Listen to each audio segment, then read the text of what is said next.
कहते हैं उम्मीद अगर साथ हो तो सबसे बड़ा अंधकार भी रोशनी में बदल सकता है। गरियाबंद जिला मुख्यालय से लगभग 15 किलोमीटर दूर ग्राम पंचायत बारुका के कमारपारा की कुमारी करीना कमार और उसके भाई बहनों की कहानी भी कुछ ऐसी ही है। संघर्षों से भरी लेकिन उम्मीदों से रोशन।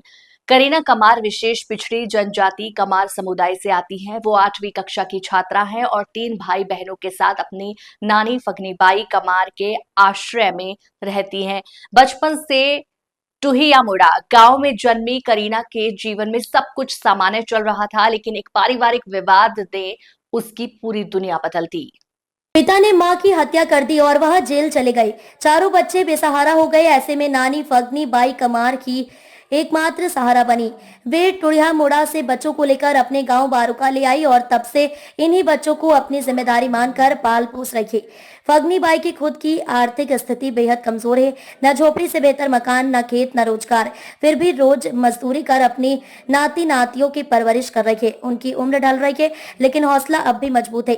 वे कहती हैं, बुढ़ापे में भगवान ने यही जिम्मेदारी दी है तो इसे ही मेरा धर्म मानकर निभा रही हूँ। हालांकि फगनी बाई को प्रधानमंत्री आवास योजना के तहत मकान आवंटित हुआ है, लेकिन निर्माण अब तक अधूरा है और बारिश के दिनों में उन्हें फिर उसी झोपड़ी में रहना पड़ेगा। लेकिन जो बात सबसे खास है, बिना किसी सरकारी मदद के, बिना किसी प्रचार के फगनी बाई इन बच्चों के सपनों को जिंदा रखे हुए हैं। वे उन्हें स्कूल भेजती हैं, खाना देती हैं, देखभाल करती है। एक माँ, पिता और मार्गदर्शक तीनों की भूमिका निभा रही है।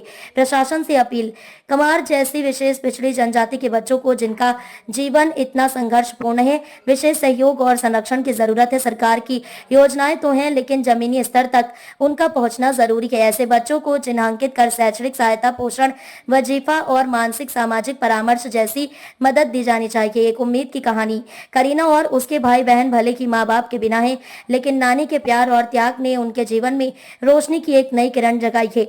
अगर इन्हें सही समय पर सहयोग मिले तो ये बच्चे समाज के लिए मिसाल बन सकते हैं। फगनी बाई कमार, जो खुद टूटे हुए जिंदगी के बीच इन 4 बच्चों की ढाल बनी है, वास्तव में एक बच्ची नायिका है, एक जीवित फरिश्ता।